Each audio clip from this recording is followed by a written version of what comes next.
जय श्री कृष्णा। गीता जी का छठा अध्याय आत्म संयम योग। श्री भगवान बोले, जो पुरुष कर्मफल का आश्रय न लेकर करने योग्य कर्म करता है वह सन्यासी तथा योगी है, और केवल अग्नि का त्याग करने वाला सन्यासी नहीं है तथा केवल क्रियाओं का त्याग करने वाला योगी नहीं है। हे अर्जुन, जिसको संन्यास ऐसा कहते हैं उसी को तू योग जान, क्योंकि संकल्पों का त्याग न करने वाला कोई भी पुरुष योगी नहीं होता। योग में आरूढ़ होने की इच्छा वाले मननशील पुरुष के लिए योग की प्राप्ति में निष्काम भाव से कर्म करना ही हेतु कहा गया है, और योगारूढ़ हो जाने पर उस योगारूढ़ पुरुष को जो सर्व संकल्पों का भाव है वही कल्याण में हेतु कहा जाता है। जिस काल में न तो इंद्रियों के भोगों में और न कर्मों में ही आसक्त होता है, उस काल में सर्व संकल्पों का त्यागी पुरुष योगारूढ़ कहा जाता है। अपने द्वारा अपना संसार समुद्र से उद्धार करें और अपने को अधोगति में न डालें, क्योंकि यह मनुष्य आप ही तो अपना मित्र है और आप ही अपना शत्रु है। जिस जीवात्मा द्वारा मन और इंद्रियों सहित शरीर जीता हुआ है उस जीवात्मा का तो वह आप ही मित्र है, और जिसके द्वारा मन तथा इंद्रियों सहित शरीर नहीं जीता गया है उसके लिए वह आप ही शत्रु के सदृश शत्रुता में बरतता रहता है। सर्दी गर्मी और सुख दुखादि में तथा मान और अपमान में जिसके अंतःकरण की वृत्तियाँ भली भांति शांत है, ऐसे स्वाधीन आत्मा वाले पुरुष के ज्ञान में सच्चिदानंद परमात्मा सम्यक प्रकार से स्थित है, अर्थात उसके ज्ञान में परमात्मा के सिवाय अन्य कुछ है ही नहीं। जिसका अंतःकरण ज्ञान विज्ञान से तृप्त है, जिसकी स्थिति विकार रहित है, जिसकी इंद्रियां भली भांति जीती हुई है और जिसके लिए मिट्टी पत्थर और स्वर्ण समान है, वह योगी युक्त ऐसा माना जाता है। सहृद मित्र वैरी उदासीन मध्यस्थ द्वेष और बंधुगणों में धर्मात्माओं में और पापियों में भी समान भाव रखने वाला अत्यंत श्रेष्ठ है।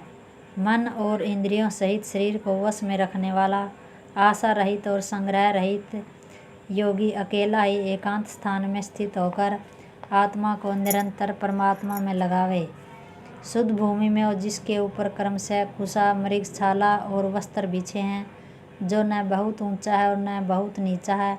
ऐसे अपने आसन को शिथिर स्थापन करके उस आसन पर बैठकर चित्त और इंद्रियों की क्रियाओं को वश में रखते हुए मन को एकाग्र करके अंतःकरण की शुद्धि के लिए योग का अभ्यास करें। काया सिर और गले को समान एवं अचल धारण करके और शिथिर होकर अपनी नासिका के अग्र भाग पर दृष्टि जमाकर अन्य दिशाओं को न देखता हुआ ब्रह्मचारी के व्रत में स्थित भय रहित तथा भली भांति शांत अंतःकरण वाला सावधान योगी मन को रोककर मुझ में चित्त वाला और मेरे प्राण होकर स्थित होए। वश में किए हुए मन वाला योगी इस प्रकार आत्मा को निरंतर मुझ परमेश्वर के स्वरूप में लगाता हुआ मुझ में रहने वाली परमानंद की प्रकाष्ठा रूप शांति को प्राप्त होता है। हे अर्जुन, यह योग न तो बहुत खाने वाले का है, न बिल्कुल खाने वाले का, न बहुत सोने वाले का और न सदा जागने वाले का ही सिद्ध होता है। दुखों का नाश करने वाला योग तथा यथा योग्य आहार विहार करने वाला, कर्मों में यथा योग्य चेष्टा करने वाले का और यथा योग्य सोने तथा जागने वाले का ही सिद्ध होता है। अत्यंत वश में किया हुआ चित्त जिस काल में परमात्मा में ही भली भांति स्थित हो जाता है, उस काल में संपूर्ण भोगों से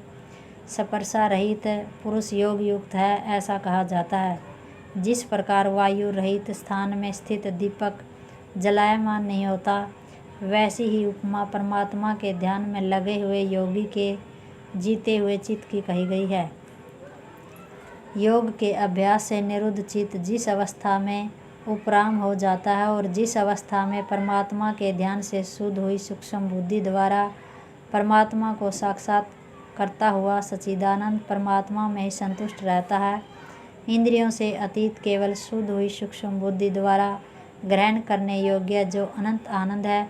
उसको जिस अवस्था में अनुभव करता है और जिस अवस्था में स्थित वह योगी परमात्मा के स्वरूप से विचलित होता ही नहीं।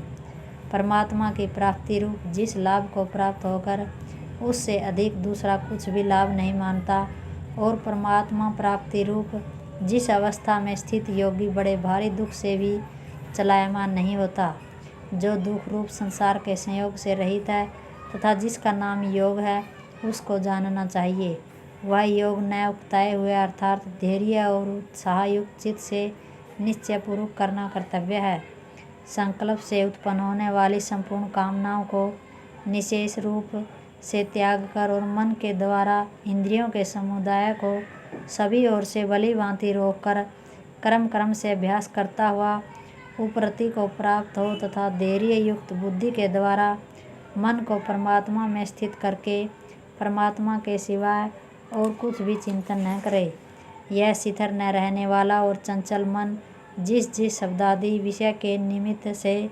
संसार में विचरता है, उस विषय से रोक कर यानी हटाकर इसे बार बार परमात्मा में ही निरुद्ध करें। क्योंकि जिसका मन भली भांति शांत है, जो पाप से रहित है और जिसका रजोगुण शांत हो गया है, ऐसे ही सच्चिदानंद भ्रम के साथ एक ही भाव हुए योगी को उत्तम आनंद प्राप्त होता है।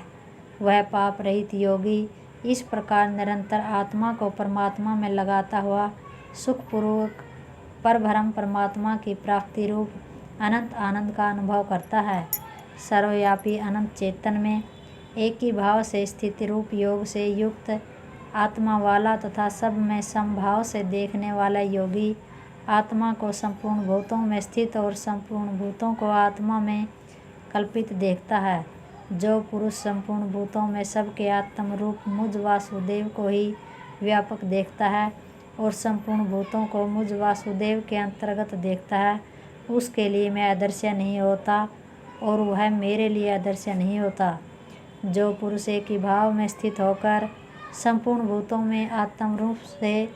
स्थित मुझ सच्चिदानंद वासुदेव को भजता है, वह योगी सब प्रकार से बरतता हुआ भी मुझ में ही बरतता है।